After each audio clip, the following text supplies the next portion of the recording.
Between 1968 and 1974, a man calling himself the Zodiac sent the San Francisco Bay Area into a state of panic. He shot, stabbed, and taunted his way through Northern California, then mailed the police cryptic letters, bragging about it, daring them to catch him. He claimed he killed 37 people. Police only ever confirmed 5 murders. One of his 4 secret codes wasn't cracked until 2020, 51 years after he sent it. And to this day, nobody knows who he really was. The Zodiac Killer is the name given to an unidentified serial killer active in Northern California between December 1968 and October 1969. He's confirmed to have attacked 7 victims. 5 died, 2 survived. He targeted young couples in parked cars and a lone cab driver, always in or near the Bay Area, Benicia, Vallejo, Napa County, and San Francisco itself. What made him different from other killers of the era wasn't just the violence, it was the communication. He wrote letters, he sent ciphers, he gave himself a name, a symbol, a circle with a cross through it, like a gun sight, and used it to sign every message for the next 5 years. It started on the night of December 20th, 1968. 17-year-old David Faraday and 16-year-old Betty Lou Jensen were on their very first date. They were supposed to go to a Christmas concert. Instead, they ended up parked at a quiet turnout on Lake Herman Road outside Benicia, a known local lover's lane. Sometime after 11 p.m., a passing driver spotted their car and stopped to help, thinking it had broken down. Instead, she found both teenagers shot. Betty Lou had been shot 5 times in the back. She died at the scene. David died of a single gunshot to the head. There was no warning, no robbery, no apparent motive. For months, the case went cold.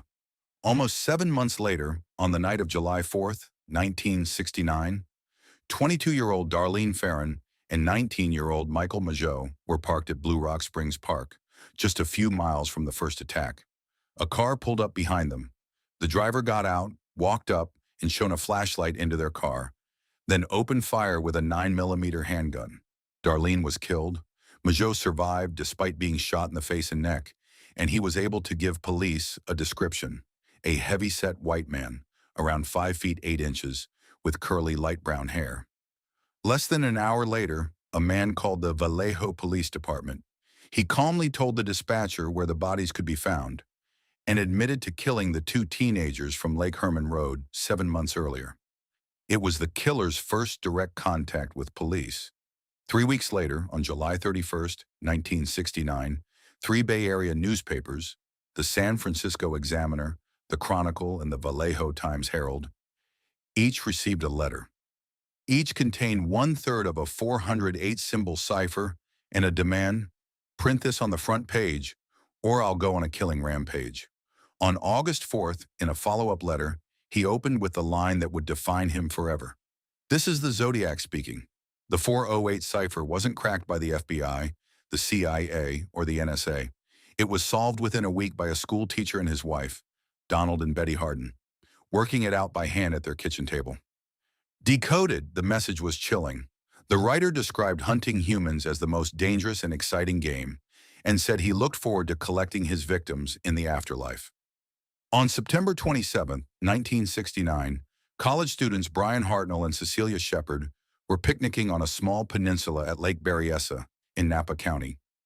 A man approached wearing a black hood, clip-on sunglasses over the eye holes, and a bib with the cross-circle symbol painted on it in white.